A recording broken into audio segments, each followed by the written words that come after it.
નમસ્તે વિદ્યાર્થી મિત્રો, કેમ છો બધા જ વિદ્યાર્થી મિત્રોને મારા જય શ્રી કૃષ્ણ. અગાઉના વિડીયોની અંદર આપણે સંચાલનની 3 સપાટી વિશેની આકૃતિ જોઈ હતી. આપણે સંચાલનની 3 સપાટી હતા: ઉચ્ચ સપાટી, મધ્ય સપાટી અને તળ સપાટી. એમાંથી આપણે ઉચ્ચ સપાટી વિશે અભ્યાસ કર્યો હતો અને એના કાર્યો વિશે પણ અભ્યાસ કર્યો હતો. હવે આગળ વધતા વધારેમાં આપણે આજે મધ્ય સપાટી સંચાલન વિશે વાત કરવાના છીએ. એટલે કે બીજી સપાટી, પહેલી સપાટી કઈ હતી તો કે ઉચ્ચ સપાટી, અને બીજી સપાટી છે મધ્ય સપાટી સંચાલન. કે મધ્ય સપાટી સંચાલનની અંદર કયા કયા વ્યક્તિનો સમાવેશ થાય છે અને તેમાં જે વ્યક્તિ કામ કરે છે અને કેવા પ્રકારના કાર્ય કરવાના હોય તેના વિશે અભ્યાસ કરીશું. મધ્ય સપાટી સંચાલન એ તળ સપાટી સંચાલન ઉચ્ચ સપાટી સંચાલન અને તળ સપાટી સંચાલન વચ્ચેની સાંકળની એક મહત્વની કડી છે. કે મધ્ય સપાટી રે ઉચ્ચ સપાટી અને તળ સપાટી એને બેને જોડતી એક કડી તરીકે ઓળખવામાં આવે છે. કારણ કે જે પણ ઉચ્ચ સપાટી જે પણ હુકમો મળતા હશે એ હુકમો રે મધ્ય સપાટીને મળે અને મધ્ય સપાટી રે એ તળ સપાટીના કર્મચારીઓને આદેશ આપે છે. હવે તળ સપાટીના લોકોને કાંઈ પણ કર્મચારીઓને કાંઈ પણ કામ હોય, બરોબર, તો એ મધ્ય સપાટીના સંચાલકોને વાત કરે છે અને મધ્ય સપાટી સંચાલકો રહ્યા એના કાર્ય મધ્ય સપાટીના લોકો રહ્યા એ ઉચ્ચ સપાટીના સંચાલકોને વાત કરે છે. કામ બંનેને જોડતી કડી સ્વરૂપે મધ્ય સપાટી છે. એટલે આપણને પ્રશ્ન પૂછી શકે કે મધ્ય સપાટી અને તળ સપાટીને ઉચ્ચ સપાટી અને તળ સપાટીને જોડતી સંચાલનની કઈ સપાટી છે તો કે મધ્ય સપાટી. આ સપાટી પર ખાતાવાર અધિકારીઓ એટલે ખાતાકીય અથવા તો વિભાગીય અધિકારીઓ, જો ખાતાઓ પડ્યા તો ખાતાવાર, વિભાગ પડ્યા હોય તો વેચાણ વિભાગ, ખરીદ વિભાગ, ઉત્પાદન વિભાગ, નાણાકીય વિભાગ, કર્મચારી વિભાગ, જુદા જુદા વિભાગો અને નિષ્ણાંતોનો સમાવેશ થાય છે.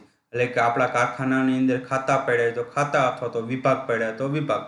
આને વેચાણ વિભાગ સંભાળવાનો, આને ખરીદ વિભાગ સંભાળવાનો, અને ઉત્પાદન વિભાગ સંભાળવાનો, અને કર્મચારી બાબતોને કામગીરી કરવાની. આમાં આ ડિપાર્ટમેન્ટ એટલે આ વિભાગની અંદર હિસાબી અધિકારીઓ હશે. આમ અલગ અલગ જે વિભાગો પાડ્યા હોય છે, આ વિભાગીય અધિકારીઓ હોય છે, એના વ્યક્તિઓ અને નિષ્ણાંતોનો સમાવેશ રહે મધ્ય સપાટીની અંદર થતા જોવા મળે છે. આ સપાટી અધિકારીઓની સપાટી તરીકે પણ ઓળખવામાં આવે છે. ખાસ યાદ રાખજો કે મધ્ય સપાટી સંચાલનને બીજા કયા નામે ઓળખવામાં આવે છે તો કે અધિકારીઓની સપાટી તરીકે પણ ઓળખવામાં આવે છે. હવે એના કાર્યો તો કે મધ્ય સપાટી સંચાલકો રહ્યા એના કયા કયા કાર્યો કરવાના હોય છે. મધ્ય સપાટી સંચાલકો રહ્યા એની અંદર સંચાલકોએ કેવા કેવા કાર્ય કરવાના હોય છે, કેવા કેવા પ્રકારનું સંચાલન કરવાનું હોય છે વ્યક્તિએ, તો એના વિશે આપણે અભ્યાસ કરીશું.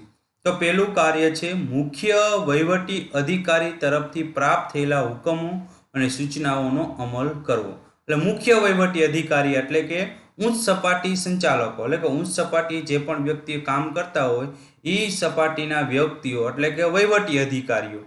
આ વહીવટી અધિકારીઓ તરફથી જે પ્રાપ્ત થયેલા હુકમો આપ્યા હોય કે ભાઈ આ મુજબનું કામ કરવું, આવો આપણે નિર્ણય લીધો છે, એના મુજબ તમારે કામ કરવાનું છે, એના એ હુકમો જે સૂચનાઓ આપી હોય, હુકમો અને સૂચનાઓને પોતે અમલ કરવાનો હોય છે. એટલે વહીવટી અધિકારી જે નિયમો ઘડ્યા હોય છે એ નિયમો મુજબ પોતે હુકમો કરે, સૂચનાઓ કરે, આ સૂચનાઓને પોતે અમલ કરાવી અને એના મુજબ કામ કરાવવાનું હોય છે. બીજું કાર્ય છે દરેક વિભાગીય અધિકારી પોતાના વિભાગના અંદાજપત્ર તૈયાર કરી મંજૂરી માટે ઉચ્ચ સપાટીએ મોકલાવે છે. દરેક વિભાગીય અધિકારી એટલે કે જુદા જુદા વિભાગ પડ્યા હોય કંપની અંદર, ઉત્પાદન વિભાગ, વેચાણ વિભાગ, ખરીદ વિભાગ, કર્મચારી વિભાગ, નાણાં વિભાગ, આ દરેક વિભાગીય અધિકારીઓ કે દરેકનો એક નિષ્ણાંત વ્યક્તિ રાખ્યો હોય જે વિભાગનું હેન્ડલિંગ કામ કરો તો સંભાળતો હોય. કે ઉત્પાદન વિભાગ માટે એક કર્મચારી નિમણૂક કરી હોય, ઉત્પાદન વિભાગની અંદર જે પણ સમસ્યાઓ હોય, જે પણ કામગીરી હોય એનો એક અધિકારી રાખ્યો હોય, એ અધિકારી એના નીચે ઘણા બધા કર્મચારીઓ કામ કરતા હોય એક ઉત્પાદન વિભાગ હોય એનો એક મેઇન વ્યક્તિ રાખ્યો હોય, એના નીચે ઘણા બધા કામગીરી કરતા હોય છે. જ્યાં મેઇન વ્યક્તિ હોય છે એ મધ્ય સપાટીની અંદર સમાવેશ થાય છે. તો આ વિભાગીય અધિકારીઓ હોય છે એ પોતાના વિભાગનું અંદાજપત્ર બનાવવાનું છે. ભાઈ ઉત્પાદન વિભાગનો વ્યક્તિ છે એ ઉત્પાદન વિભાગનું અંદાજપત્ર તૈયાર કરવાનું. ભાઈ આ વર્ષે આટલા કાચા માલની ખરીદી કરવાની છે, આટલો કર્મચારીઓને પગાર ચૂકવવાનો છે, આટલું નુકસાની માટે નીકળવાનું છે. જુદા જુદા પ્રકારનું પોતાને આંકડાકીય અંદાજપત્ર તૈયાર કરી અને ઉચ્ચ સપાટીએ જે ઉચ્ચ સપાટીના સંચાલકો રહ્યા, અધિકારીઓ રહ્યા, એની પાસે પોતાને મંજૂર કરાવવાનું હોય છે. ભાઈ અમારા વિભાગની અંદર આટલો ખર્ચો થવાનો છે, તો અમારે એના માટે આટલા નાણાંની જરૂરિયાત પડશે વગેરે. ત્રીજું કાર્ય, ધ્યેય સિદ્ધિ અંગે જરૂરી નીતિ, નિયમો અને માળખાકીય રચના કરવી. કે ધ્યેય સિદ્ધિ આપણો કંપનીનો જે પણ ધ્યેય હોય, આપણે જોઈએ તો જે પણ આપણો ધંધો હોય તો ધંધાનો મેઇન ધ્યેય શું હોય છે? તો કે નફો કમાવાનો ધ્યેય હોય છે. ત્યાં ભાઈ અન્ય પણ ઘણા બધા ધ્યેય હોય છે. જે પણ તમારો કંપની કે ધંધાનો જે પણ ધ્યેય હોય, આ ધ્યેય સિદ્ધ કરવા માટે જરૂરી નીતિ, નિયમો અને માળખાકીય રચના કરવાની હોય છે. આપણા કંપનીની અંદર આ નિયમો પાળવાની છે, આ નીતિ, આ પદ્ધતિ મુજબ કામ કરવાનું છે, એવી આખી રચના, માળખાકીય રચના કરવાની હોય છે. એના વિભાગ પૂરતી આખી રચના કરો. ઉત્પાદન વિભાગ હોય તો એના નીતિ નિયમો પોતે ઘડે અને આખી રચનાઓ કરે, એના મુજબ એના કર્મચારીઓ કામ કરવાનું. વેચાણ વિભાગ હોય તો વેચાણ વિભાગના મેઇન વ્યક્તિ રહે, એના વિભાગ માટે નીતિ નિયમો ઘડે અને એના મુજબ કામ કરાવે વગેરે. આ અંગે જરૂરી કાર્યવિધિ નક્કી કરવી. કયો વ્યક્તિ કયું કાર્ય કરશે, કેવી રીતે કાર્ય કરશે, કયો હોદ્દો સંભાળશે, કે યંત્ર સામગ્રી ઉપર કામ કરશે વગેરે અંગેની કાર્યવિધિ પોતાએ નક્કી કરવાની હોય છે. કે ભાઈ આ વ્યક્તિ આ કામ કરવું, આવી રીતે કામ કરવું, મશીનરી આ રીતે ચલાવી, આ વ્યક્તિએ દેખરેખ રાખવાનું કામ કરવું. એ જે પણ કાર્યવિધિ પોતાને નક્કી કરવાની છે તેનું મૂલ્યાંકન કરવું. કે ભાઈ આ વ્યક્તિ યોગ્ય મુજબ આપણે જે કામ આપ્યું હતું બરોબર એ મુજબનું કામ કરે છે, જે નીતિ નિયમો પાળવાના કીધા એ નીતિ નિયમો પાળે છે કે નથી પાળતો, આપણા ધ્યેય મુજબ કામ કરે છે કે નથી કરતો, એનું પોતે મૂલ્યાંકન કરવાનું હોય છે.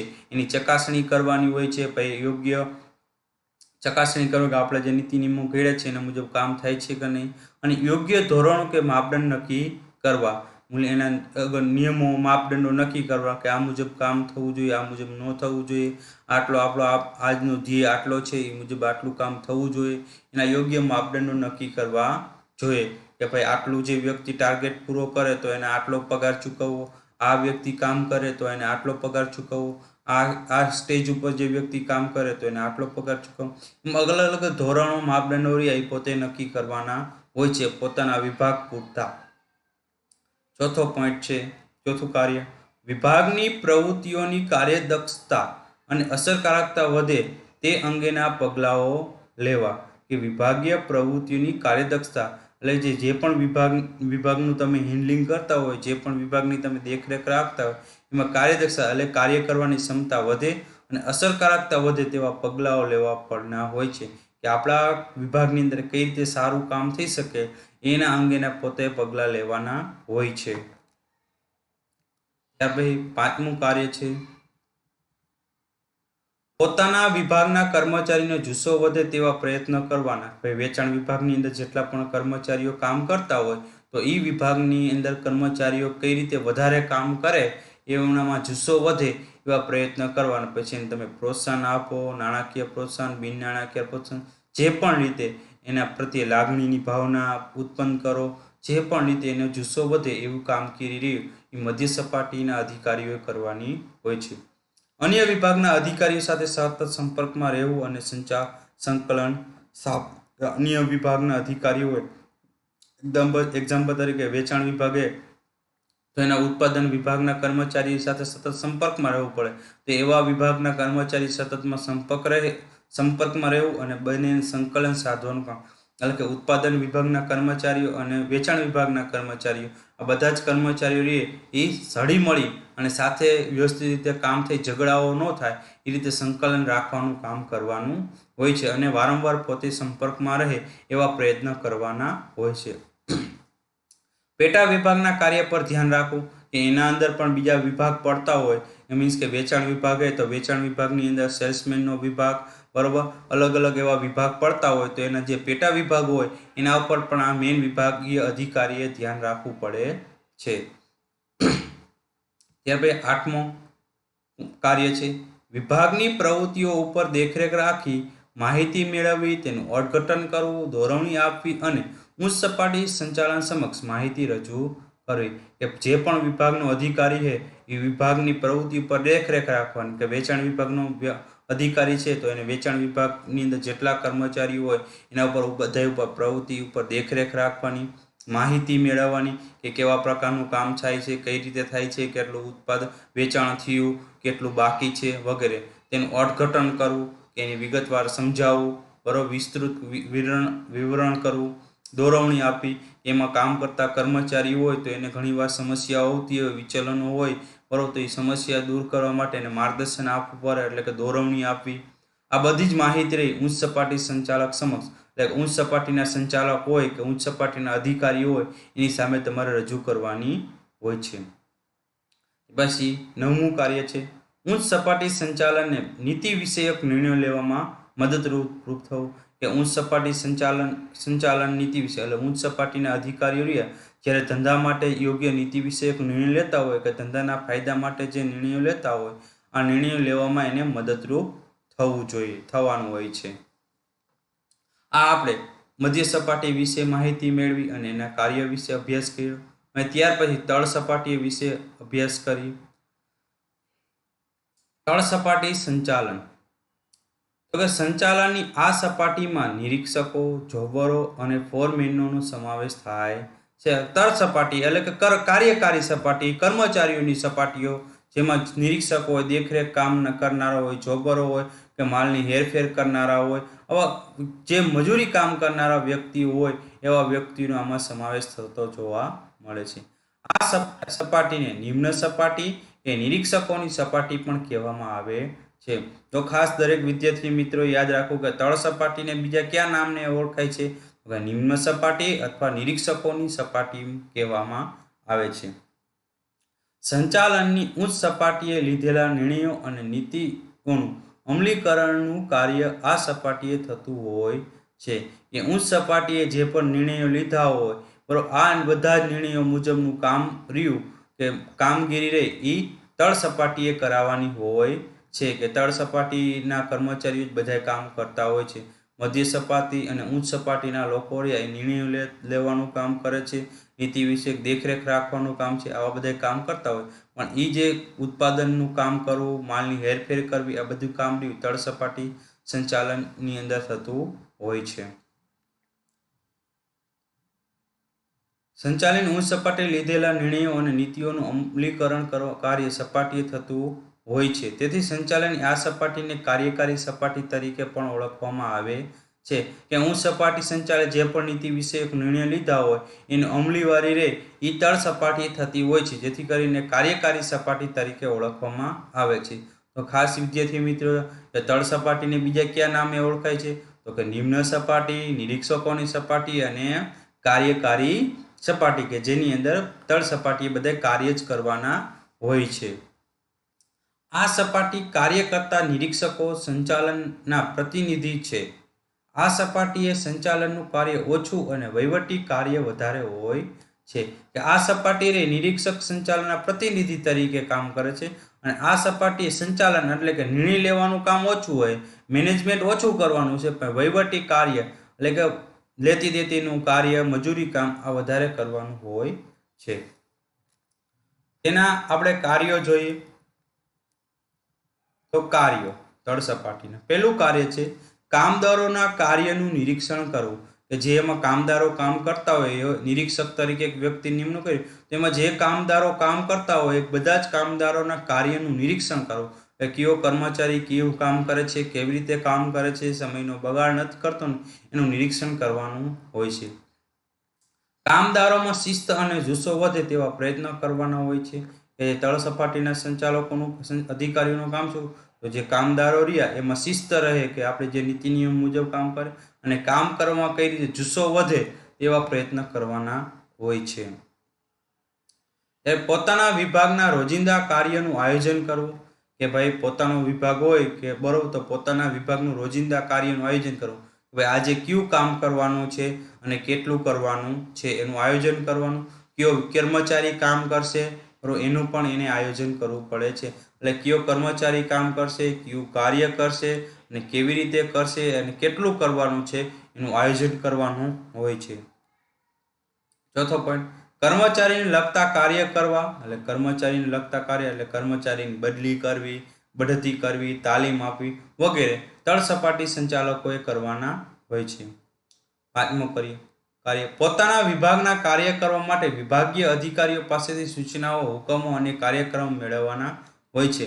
એટલે કે વેચાણ વિભાગના કર્મચારીઓ જ્યારે કામગીરી કરવાની હોય તો વેચાણ વિભાગનો મેઇન અધિકારી હોય, એટલે કે વિભાગીય અધિકારી એટલે મધ્ય સપાટી સંચાલક કોઈ હોય, મધ્ય સપાટીનો જે અધિકારી હોય એની પાસે હુકમો, કાર્યક્રમ મેળવવાનો છે. ભાઈ કેવા હુકમ, સૂચનો કેવા છે, કઈ રીતનું કામગીરી કરવાની છે, આ બધી રૂપરેખા રહે એ એની પાસેથી મેળવવાનું હોય છે. અને એ મુજબનું કામ રહ્યું તળ સપાટીએ કરવાનું હોય છે.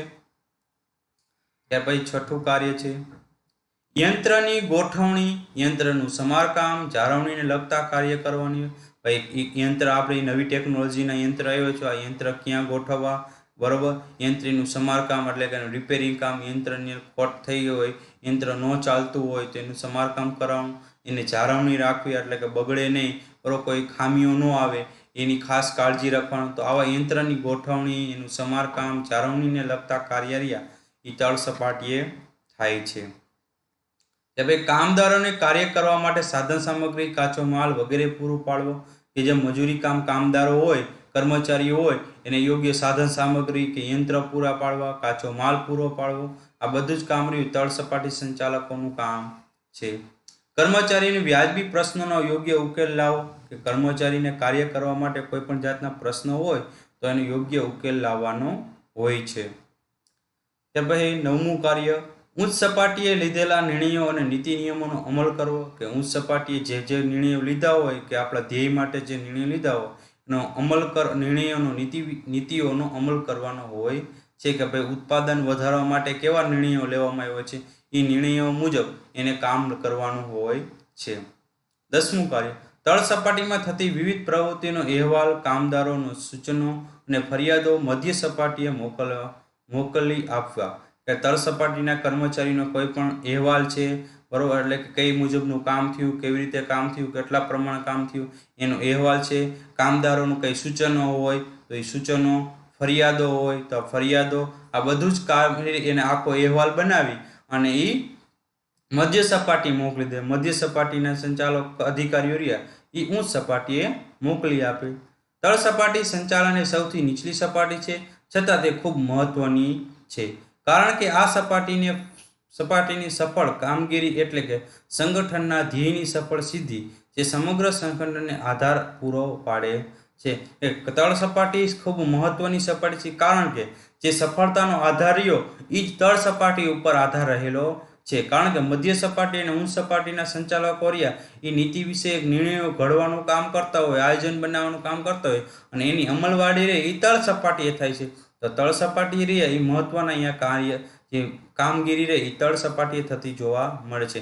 એ તળ સપાટી રહે મહત્વની સપાટી તરીકે ઓળખવામાં આવે છે. તો આમ આપણે ઉચ્ચ સપાટી, મધ્ય સપાટી અને તળ સપાટી આ બધી સપાટીઓ વિશે અભ્યાસ કર્યો. તો દરેક વિદ્યાર્થી મિત્રોએ બરોબર મધ્ય સપાટી, તળ સપાટી અને ઉચ્ચ સપાટી આ ત્રણેયની ડેફિનેશન એટલે કે મધ્ય સપાટી એટલે શું અને એના કાર્ય વિશે અભ્યાસ કરી અને બુકમાં સારા અક્ષરે ત્રણેય સપાટી વિશે સારા અક્ષરે બુકની અંદર ઉતારી લેવું અને ત્રણેય સપાટીઓ યાદ રાખી લેવી.